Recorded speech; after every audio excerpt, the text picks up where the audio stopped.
Elesi Azumah, the co-founder and co-owner of Blazon magazine. I am a black child, a mother, a daughter, a best friend, and I'm also hardworking. That's who I am.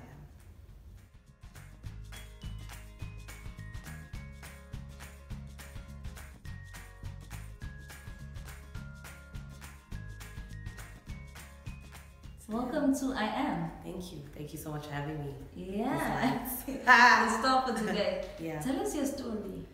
Yo.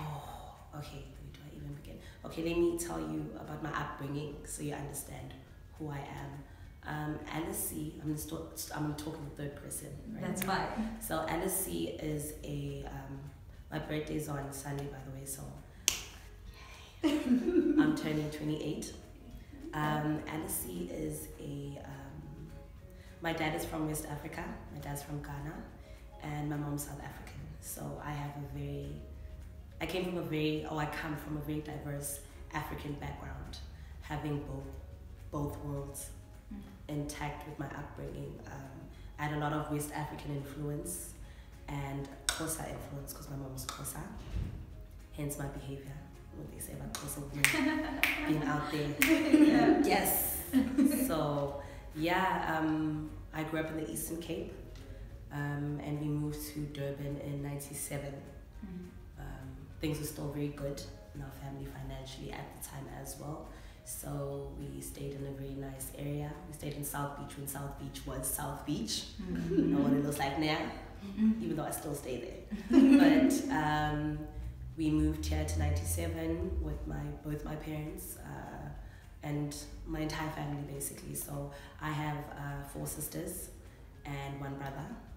So we all moved to Durban to, obviously, the whole purpose of us moving to Durban was because our parents felt that we would have a better upbringing or better life than us being based in a small town, very small dusty town in the Eastern Cape called Lusikisiki. Shout out to Lusikisiki XC. That's where I was born. So yeah, we moved here in '97. I went to Bria Primary with my sister, and she went to Ridge Park after finishing her primary, and then I went to Addington Primary School because all my friends were there, and it was also convenient for my parents as well. And then I went to high school. I went to Sastry College. From Sastry College, due to my behavior, I went through a rebelling phase. Yes, I did. I rebelled a lot. I went through a rebelling phase, and my parents were like, no, Mndela needs to leave Durban. The city is just doing too much for her. Yeah. So my parents were like, no, we're taking her to boarding school. So I completed my grade 10, 11, and 12 in a high school called Mariazal, which is in Matatiel.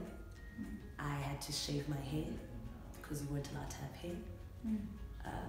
The definition of beauty in that school was, how would I put it?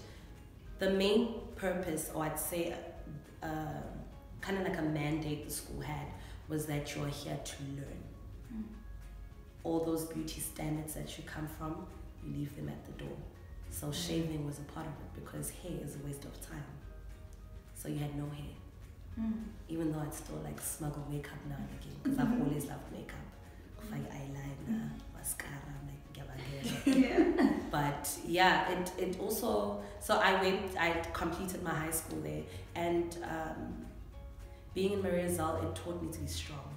I didn't realize how strong I was up until I went to boarding school because of the culture clash and how dynamic, like it was just so dynamic in the sense that I came from the city, and most of the kids that were at that school, yes, some of them were from Joburg, some of them from wherever, but majority of the kids that went to that school were from either Matatiele or Lesotho, because our school was literally near the borderline of Lesotho. Yeah. So most of these kids didn't come from affluent backgrounds, or they didn't have much.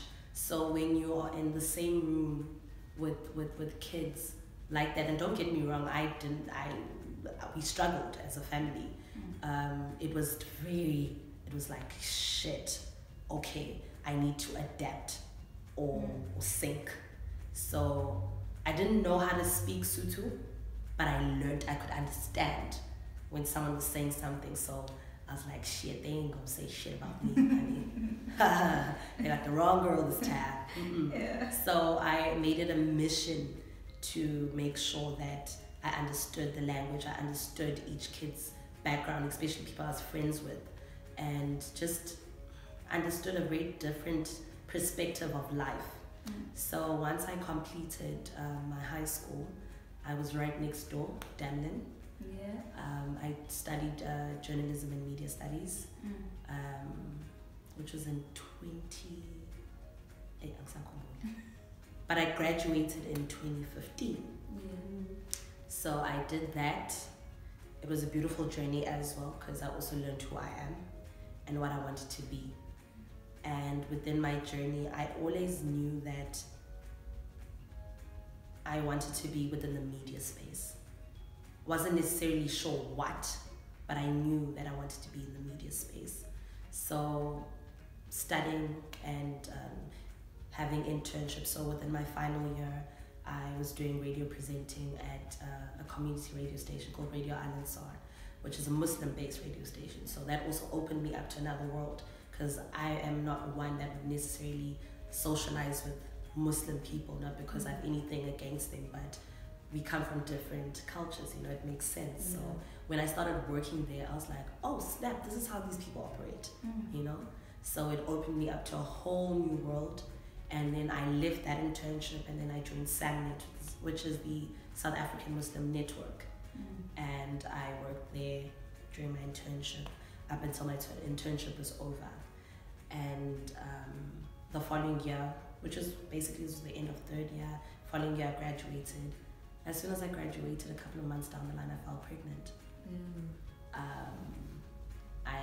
I hid it for the most part. My mom could see. It's like, meat, look. Meat. But I hid it. I tried my best to hide it. And also because I come from a West African background, so obviously being pregnant and out of wedlock, especially, it's like, oh my gosh, you have done the greatest sin any child could do.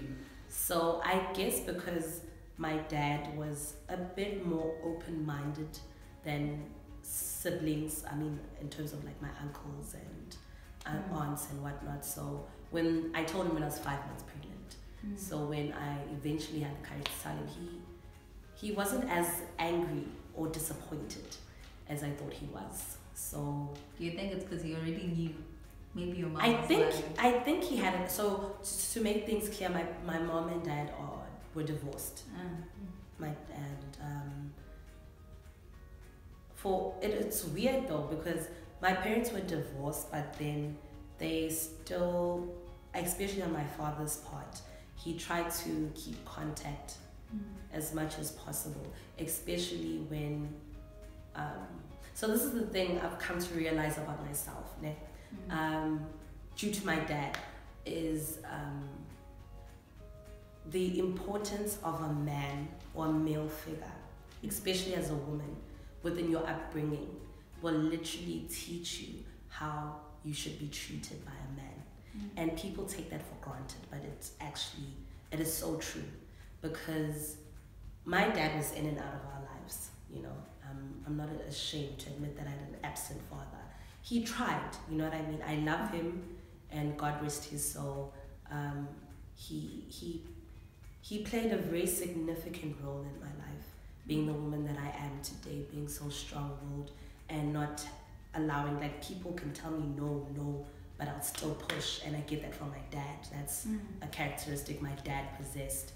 So my dad was in and out of our lives, and growing up, I didn't really understand or know the love a man is supposed to give upon a woman.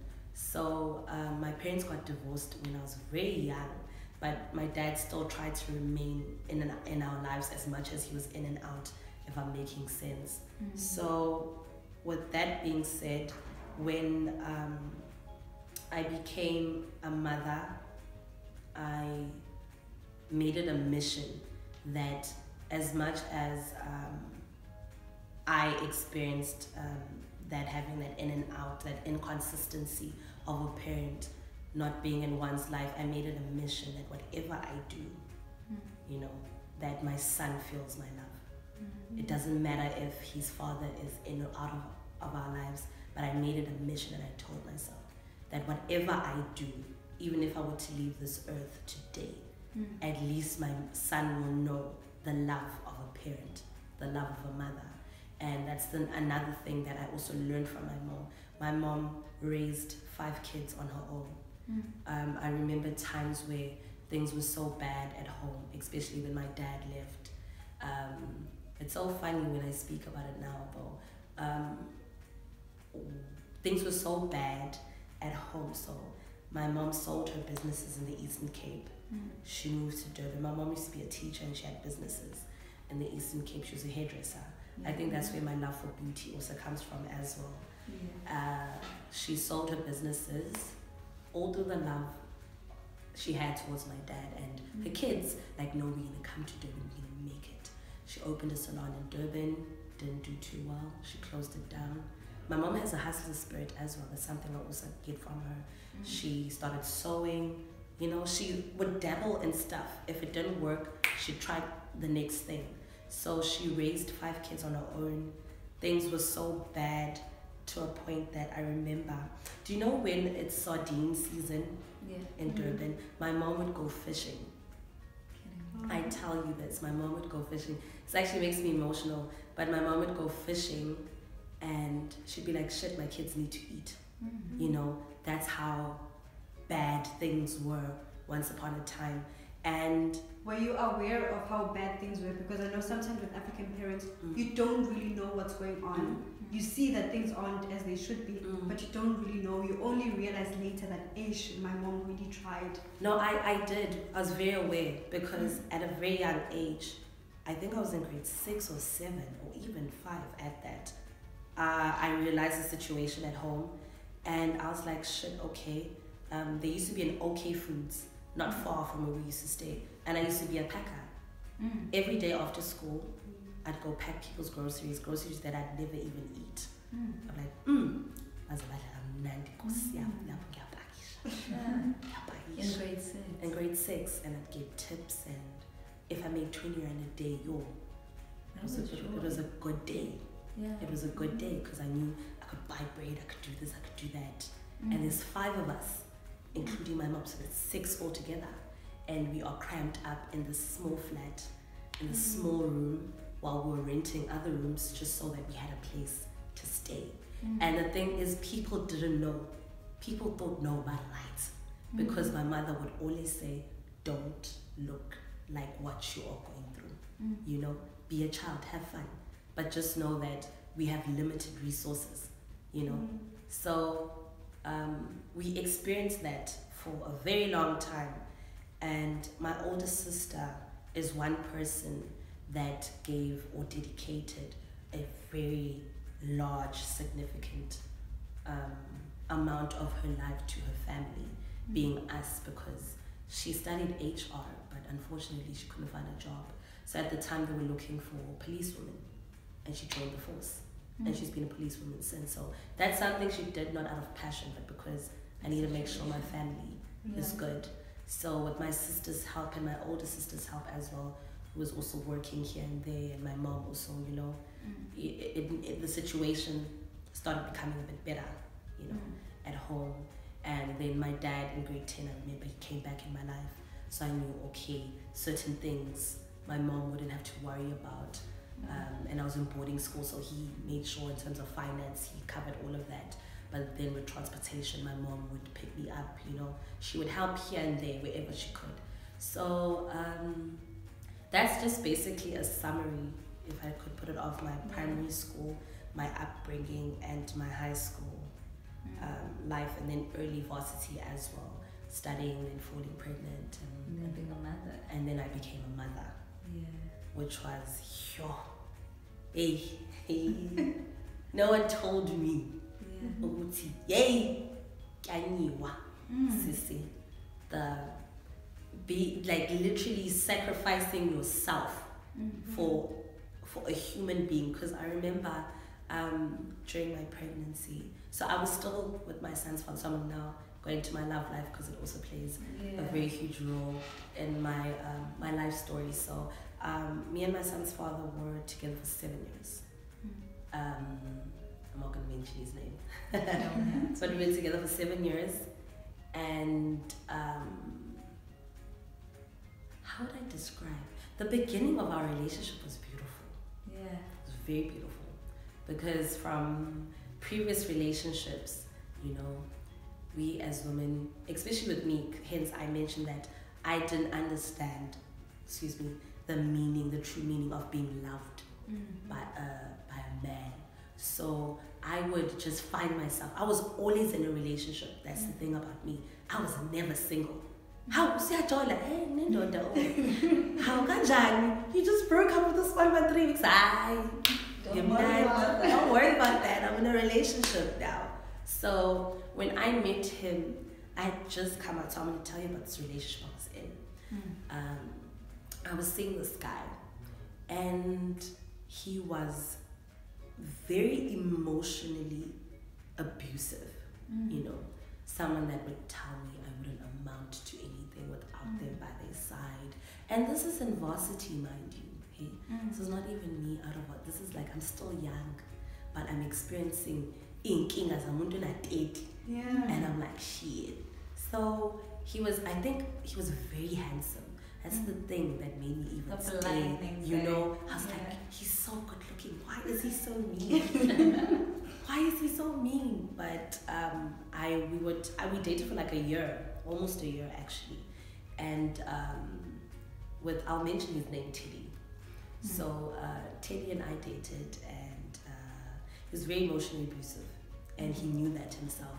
And I guess it's also because of his upbringing as well. When you start digging into what is the core issue, why are you the way you are? So I also realized that he also had a tough upbringing, you know, but it still doesn't give you a reason to take that pain and put it on to the next person. Do you know what I mean? So I always tried to be there for him. I tried too much for someone as young. Like at that time, I should have been having fun. But I was just in this messed up relationship with this guy that didn't even love himself. My mom even knew him, and my mom would warn me about him. So I've always had an open relationship with my mom up until this day, in terms of if I'm seeing someone, I'd be like, Ma, this is my boyfriend. I want you to know, you know? Because her advice, she's been here on earth longer than I have, so I obviously need that advice, like Mndela, and she'd always tell me, this relationship is not going to work, this guy is emotionally abusive. But you know us, we don't listen to our parents, so I continued. And how we broke up, so weird. So it was the day, so my birthday is on the 15th of September. So he called me the next day, which was on the 16th of September. I remember very well. It was sometime in the evening. I was even in my mom's car, and he calls me and he says his ex-girlfriend just passed away. So I'm like, oh, okay, I'm sorry, you know, my condolences, I'm sorry. And then he's like, she was pregnant, and I'm like, oh, pregnant with whose child? With my child.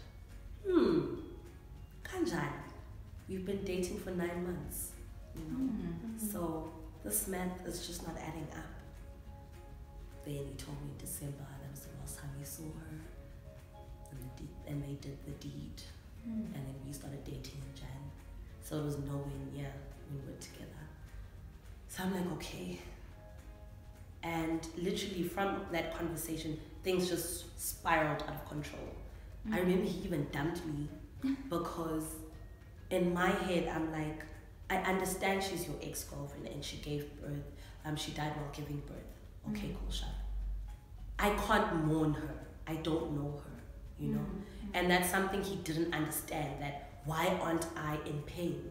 I'm like, I can't be in pain because I don't know her. So he dumped me. And during that period he dumped me, I met my son's father. So I was like, ooh, a breath of fresh air. I'm like, they still meet niggas like you. I was like, yo. So So I met my son's father. He was such a great guy. He still is, don't get me wrong. So we immediately hit it off. And we were with my ex, Teddy. I met my son's father, then we broke up for like 2 weeks. Within those 2 weeks, I was chatting to my son's father, and then stupid old me, I went back to Teddy. He came back apologizing. And I went back to him because it's familiar ground, you know? So it was easy, it's safe. It was easy for me to get back. And then when I got back with him, that's when I started seeing Ubuti. I actually don't like this guy. He's not a nice person, you know? And then when I eventually broke up with him, I started dating my son's father. So can you see I had a pattern? I wouldn't give myself time to heal. I would immediately jump into a relationship, you know? So after him, I dated my son's father, and it was beautiful, you know? He treated me within the early phases of our relationship. He treated me just how I wanted to be treated, you know, with love, respect, appreciation, you know? And then, don't get me wrong, some people are not, within a relationship, they are not equipped to start a family or have kids. And I think we were one of those couples. Because when it was just the two of us, things were amazing. Amazing. And when I fell pregnant, things were still fine, you know? He was supportive. He always wanted to. When I gave birth, he was there, you know? And as soon as we started becoming parents, that's when the cracks in our relationship started to reveal. Not being able to prioritize, not being able to be there, you know? And one thing I realized from my relationship with my son's father is that parents are so right when they say, get married, have kids. We miss that step. We have kids, then we try to get married. Doesn't make sense. Get married, have kids. Because my biggest issue in my relationship was the responsibility as well. Because I'm with this child, I'm trying to also do me. And I can't do me. For a whole year, after I graduated, I literally didn't do anything. You had to raise your child. I had to raise my child. I didn't do anything within that year of me giving birth. And I literally dedicated my time to my son's father and my child. And I was actually content. So I was like, okay, she's happy meetings over a housewife time. But deep down, I'm like, but this is not me though. And you were willing to settle. But I was willing. I was willing to settle. And I was unhappy though. Deep down, I'll be like, no, but this is not me. And I was unhappy. And then a couple of years later, I wouldn't even say a couple of years later, the following year actually, I got a job with tabloid media as a junior journalist. I worked there for like a month and a half. It was absolute crap. Absolute crap. What was crap about it? The working conditions. You know, people don't understand that. Okay, so the starting salary is 4,000 rand. I'm a mom. I've got transport, I've got responsibilities. So literally when I get paid, by the time I am done with everything, I was left with nothing. So in my head, I was like, oh, Shruti, Mina, I'm literally working for nothing. I can't even enjoy the seeds of my, you know, I'm just out here doing stories, running up and down. My bosses don't even appreciate what I'm doing. Office freaking conflicts, you know. And I was like, no, gag. This can't be it, you know. So I applied for some job as a PR, and in Feb they contacted me and they asked me if I'd like to. I immediately took that job. I didn't even hesitate. I was like, yes, my salary is doubled. I'm not even like, let's do this, you know. And then I worked there, and when I worked there as well, I was like, there's nothing more frustrating working for someone who doesn't even understand the brand that they've built. You know? Yeah. Yeah. So I was working as a PR for an advertising agency, and I felt like my bosses had no clue what they were doing. Even the position, the PR position, I felt like they didn't even understand what PR was, you know. So I worked there for 3 months, and the journey ended there, and it was mutual on both ends, the boss and myself. And then I left, and then I was like, okay, shit, what am I gonna do next? And then I met Sandy Nen. Yeah. Sandy Nen. Essay bloggers. Essay bloggers. That's how my journey started with essay bloggers. And I'll tell you this much: when I was with essay bloggers, I wasn't getting paid. I wasn't getting paid, but I told myself the experience will pay me, because this means I'm networking, I'm mingling, And you love what you're doing. and I love what I'm doing, and I'm building a name for myself so people can actually know who is Elesi, you know. So for like a whole year, I wasn't getting paid, but I'd get paid off gigs, you know, like writing gigs if we partner up with the Travel Start or whatever, or Close Up. So I'd get paid like that in terms of the gigs that were given to me, but not an actual salary. So it was nothing consistent. Yes, it was nothing consistent. Some months were amazing, some months were absolutely horrible. So I did that for a whole year, and I enjoyed every single bit of it, you know. And I was like, snap, I want to do this like full time now, like make this a career for myself. So during DIF last year, I met my business partner, Tolu Okoshoya. Yes, I always have difficulty pronouncing his surname. I'm so sorry, Tolu. So I met Tolu, and it was very brief though, our conversation, but it was in the sense of we should talk, we should do business together. Yeah. I was like, okay, cool. I didn't contact him for months, and I was still on SA Bloggers though, so I was still fine with what I was doing at SA Bloggers, but then something hit me, you know, and I was like, no, I need to contact this guy.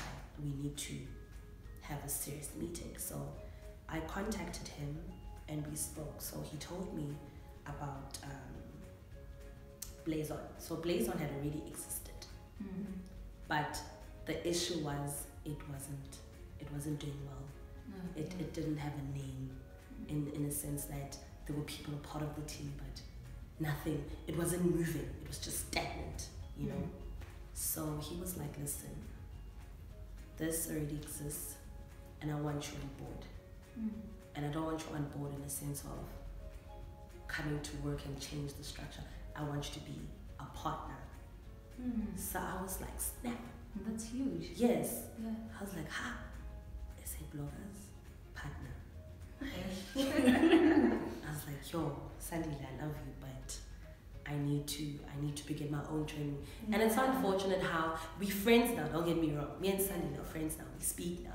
But when that happened, it literally, like, our friendship started, you know, it wasn't the same, because it was a case of, oh, all of a sudden you've gotten this opportunity and you just want to leave, you know. Felt like a betrayal. Exactly. And I'm like, dog, it's not even like that, you know. I'm presented with a once in a lifetime opportunity. Where will someone ever just be like, listen, I have something, it's been in existence, but it hasn't been doing anything at all, so it's literally dead. But then I feel like with your help, we could revive it and build something, you know what I mean? So I'm like, you need to understand, this is just business, babe. It's nothing personal. It's nothing personal, you know. So with Blaze On magazine, we had that conversation with Tolu, and we literally got the ball rolling immediately.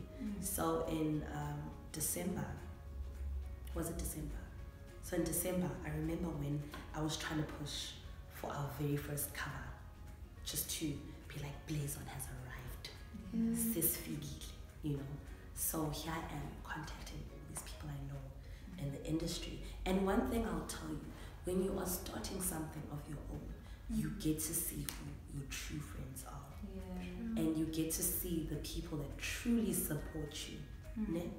So here I am, like, I never got me calling, everyone is just on some, no, it's December, I'm busy making money. I don't have time. What is Blaze On? Who is Blaze On? I'm like, shit. Okay. Then I was like, let me call Selby. You know, me and Selby talk here and again, you know. I did Soul his makeup. Beyonce Soul Beyonce from Khosi FM. from Khosi FM. Yes, Soul Yeah. Beyonce from Khosi FM. And I contacted him, and I'm like, listen, Selby, let's do this.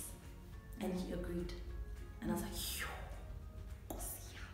But Imani, before you go on, I want us to unpack the feeling when you realize that you don't have friends and you're literally getting no after no.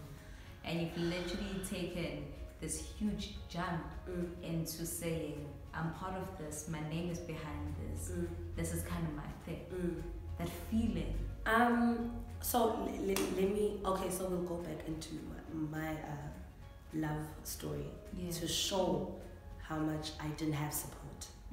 So I was with SA bloggers, and I remember I had this conversation with my son's father, and then I told him about Blaze On magazine and that I want to leave SA bloggers. And he said to me, I don't think it's going to work out. And I'm like, why? And he was like, no, you've been with Sandy all this while, you know? You're studying something new. It's just not going to work out. And I was like, shit. This nigga has no faith in me at all, you know? And I remember when I tell friends about the idea, Wuti, this is what I'm going to start doing. And they're like, oh, okay. Like that's the response I'd get. Oh, okay. So I'm like, how? Hey, I don't have friends. It hurts. But then the thing is, I'm not going to show you I'm hurting. And I like it when people say to me, Wuti, you'll never amount to anything, because that's when it pushes me even more. So I was like, okay, these people don't take what I'm doing seriously. That's what I left literally with. So we had people that were part of SA bloggers, and when I left, they were like, no, we're going with you. So I'm like, you guys really believe in me? And they're like, no, dog, like, we got you. So immediately when we joined the team officially, we had people that were associated with SA bloggers and people that were part of SA bloggers as well, and they immediately jumped ship. So now it was a case of, oh, man, some rivals, man. You know?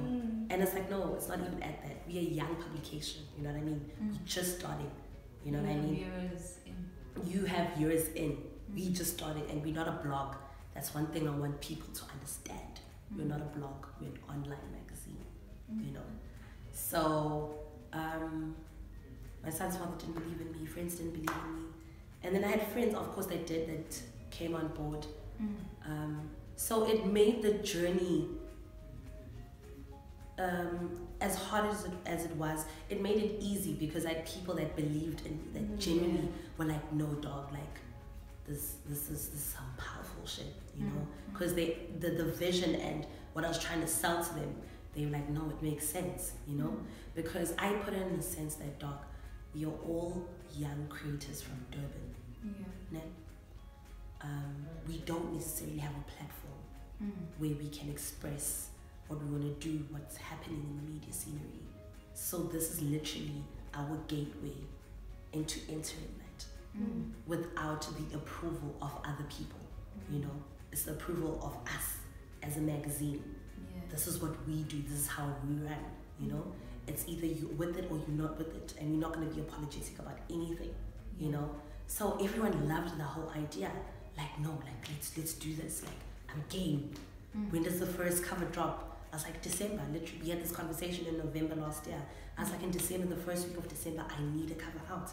I need it out so that it's literally a footprint. Like, we've arrived, you know? So we had Selby, and he was just so beautiful about stuff. Like, he understood, you know, and he was so supportive with it as well. And literally off having him on the cover, it started the gateway into us making contacts with people within the media scenery and existing brands. And then they're like, what is Blaze On? Oh, okay. You know? So that's how it started in the beginning. It started like that, and Selby was our first cover. And then we had, in January, we had William Lahong, who is, I'm sure you guys know William Lahong. We had him, he's also a friend of mine now. after that we had Dr. Pashi, who's this world-renowned doctor.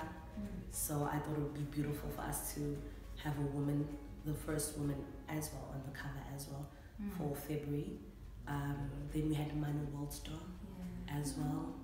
And that's when he was starting up. Exactly, that's when Nalingi was also, Yeah. you know, so it also looked good on our end, like shit, he's the cover, No, Nalingi's no, popping, you know, Yeah. and then we had Holly Ray as well, because I'm close friends with Vivian, so I told Vivian, listen, it's summer season, you know, and we know Holly's taking it home, you know that, let's get on the cover.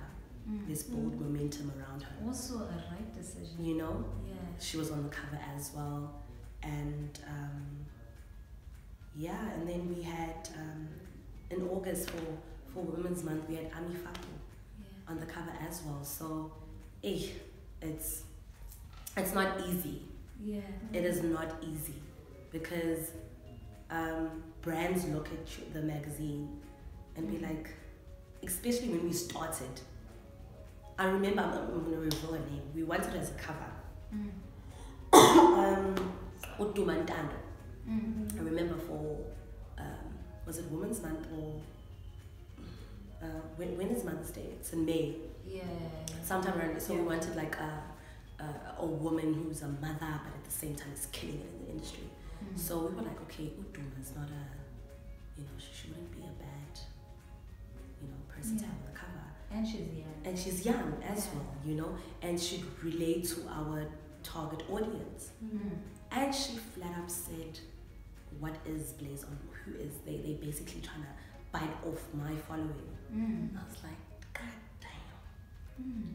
We just trying to celebrate you, as a mother, So those are the pros and cons you face with the publication. People don't necessarily believe in the brand. People don't know the brand. And then when you start selling it and they start seeing the features we've done, they be like, oh snap, I need to know about this magazine, Because I'm proud of the magazine. I hold it very high, We've had Nadia Nakai, we've had Jessie Suntele, That's amazing. The people that we've had, we've had Miss Cosmo as well, the people that we've been able to feature. Just recently, our fashion writer, or Brooklyn Masuku, he did an interview with a fashion designer based in New York, and she was part of, what's the show called? On Bravo, man, but it also airs on Vuzu. Project Runway. Yes, she was on season 12 of Project Runway, and she's also doing amazing stuff, within the fashion industry. So it also helps, speaking with people, because I'm the type of person I'm here. Like, I'm waiting for this. Oh, remember you said this? I'm waiting for this. I will, if I have to reintroduce myself 12 times to you, I will do it until you eventually like, oh, okay, I need to sit down and listen to what she has to say. That's how persistent I am. And I feel if it wasn't the persistency that I've also had, that people wouldn't take the magazine serious. Because even with Ami Faku, Sheila literally contacted us in June. Sheila Fari, she contacted us in June, and she was like, listen, I'd really love for Ami to be the cover for August. And we were like, snap. Like, people must really believe in this magazine. I was like, God damn, okay. So it's little rewards like that. That it makes you see, like, you know what, I'm doing something right. I'm doing something right, because even just yesterday, I was on the phone with a friend of mine called Leon. So he's a fashion PR. No, the one based in Durban in Johannesburg. He's a fashion PR. He's very well respected in the fashion industry. So he was like, listen, have you ever attended South African Fashion Week? I'm like, no, I'd love to, but I've never. So he's like, listen, I'll hook you up with people that handle that directly. And literally just off that, now the magazine is going to be attending South African Fashion Week. And he actually asked me, I'm revealing this is some shit about that. So he asked me, do we have contributors? And I'm like, not necessarily. We would love contributors, of course, but it's not something that we really focused on. within the mag. So he's like, do you know JJ Schoeman? I'm like, who doesn't know JJ Schoeman? Of course I know JJ Schoeman. So I said, listen, he used to be a contributor for a previous magazine, but they're no longer, you know, working. So I think it would be amazing. He's like, listen, I'm actually with him right now. Put him on loudspeaker. He's like, listen, I'd like to be a contributor for the magazine. Beautiful. So I was like, oh my God, you good. That is beautiful. You know? That So started like last year. that's how young the publication is. Did you expect it though? Did you expect that because you got so many people didn't believe in you and you wanted to do it for yourself, but did you expect that you would have reached this height in such a short space of time? Yes and no. Yeah. Yes, being like I mentioned, being persistent. Yeah. You will listen eventually. And also because I believed so much and still do believe so much in the vision and just the magazine that however I sold it to you, you'd be like, okay, no, cool. Let's do this. Let's do this, you know? Because I remember when we first started, it was so funny. And I was looking through my database and I was like, yo, I don't have relationships with a lot of PRs. And in order for a magazine to obviously have some content, I need to start making friends with PRs. And I would literally go on Google, search on PR companies, and just send them everything. Like these are links to previous articles we've done. This is the cover, you know. I feel like we could basically have a very close media relationship, you know what I mean? At first, some answered, some didn't. I'd go back to them. Like, I sent you an email last week. Did you receive it? Yes, I did. I'm still waiting for your response. They wouldn't respond. I'd get back to them. Until eventually, like, okay, you're on our database. So I was like, okay, cool. So that's how I've literally been operating in that sense. So I knew that as much as, because for me right now, the magazine is just, it's on its foundation phase. We haven't started building the house as yet. Still foundation. The foundation is there. Now we need to start building the house. So I'm happy with the foundation phase. I know we could do more, but I'm happy, especially within this short space of time, because it's just 10 months, you know, and having people such as Annie and Manu as the cover, it's like, you know, it's huge, you know what I mean? So now we need to start venturing in the sense that we need to just like, we need to be savages now. And that's what I'm trying to make sure the team understands, you know? This whole thing about us being reluctant and, you know, literally, it's like we're begging. No, we've built a foundation. Now brands need to be like, listen, we see what the magazine is doing, we want to partner up with you guys. Recognize our work. Exactly. So that's just the level or the mind frame that I'm at. And with no, I'd say, due to the support, like I'll give you like a mere example, like my mom. My mom doesn't understand what I do. And that's just growing up in a black household. Especially when you're a creative.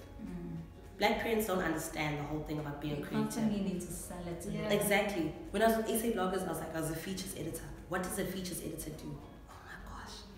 We've had this conversation 10 times. So even now, she knows about the magazine. She doesn't know exactly what I'm doing with the magazine. When people ask, when's Elesi? Izinto zakhe wethu. I'm so busy, okay, down, up and down. So that's just the thing, you know, with my mom, she doesn't understand what I do. But bless her, she grew up in a place where dreams didn't come true. She grew up in a time where dreams didn't come true. She doesn't understand that you can start something and it can actually work out. She went through the whole, because my mom was a teacher, she was an Afrikaans teacher. So she went through it's either you're a teacher, you're a nurse, or you're a policeman. And this is like, my mom was but even from policeman the 50s. was not an option. Exactly, you know.